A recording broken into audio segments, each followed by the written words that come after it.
Hello and welcome to a new episode of Other Record Labels. I'm your host, Scott Orr, where we talk about the art and culture of running a record label. And today, excuse me, my goodness, we're talking about how to build a record label website. Now, this is kind of a necessary evil. It's not a really fun part of the job, although I know some record labels really enjoy it, and there are some record labels who have incredible websites. I want to talk you through three important categories and give you three tips just to kind of minimize, if that's a word, how arduous this process needs to be. And so there's a couple things I think you should keep in mind. I use, for me personally, I've been using Squarespace now for about 5 or 6 years. It's worked for me. I actually have a coupon that you can use. Just go to otherrecordlabels.com/Squarespace and you can get 10% off whatever you subscribe to.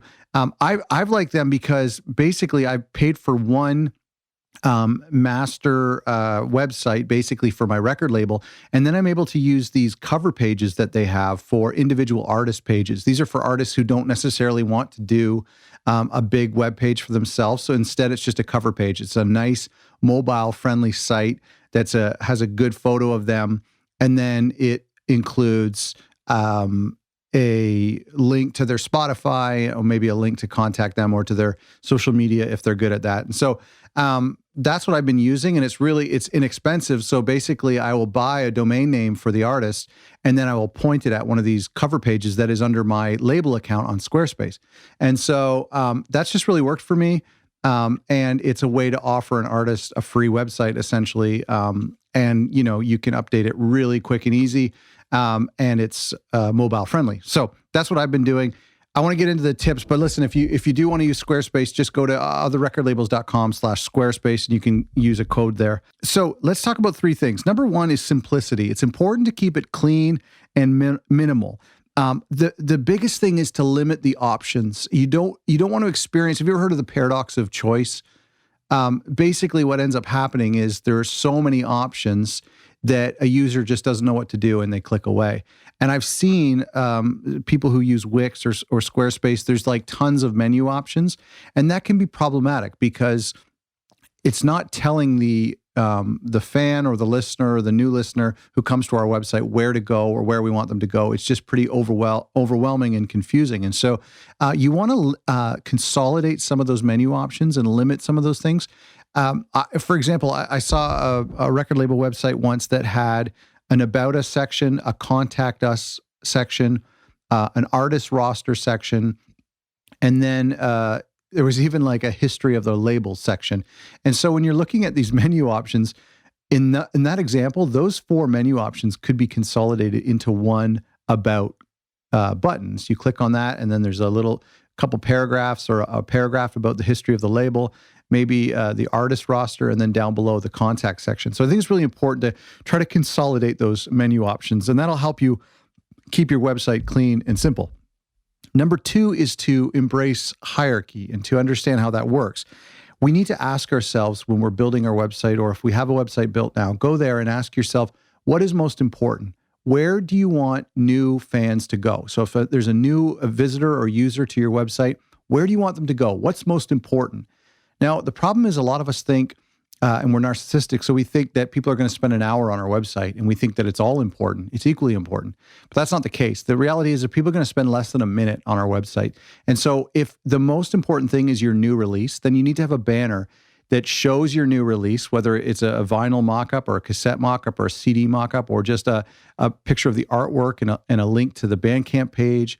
Or maybe what's most important for you is your Spotify playlist. And so you want to drive everyone there. You want to make that the most obvious selection. If it's a mailing list, then you want to have some sort of clickable incentive for people to sign up to your mailing list. Whatever's most important to you, make sure that's front and center, and that hierarchy is right there. All of the other things should be below that.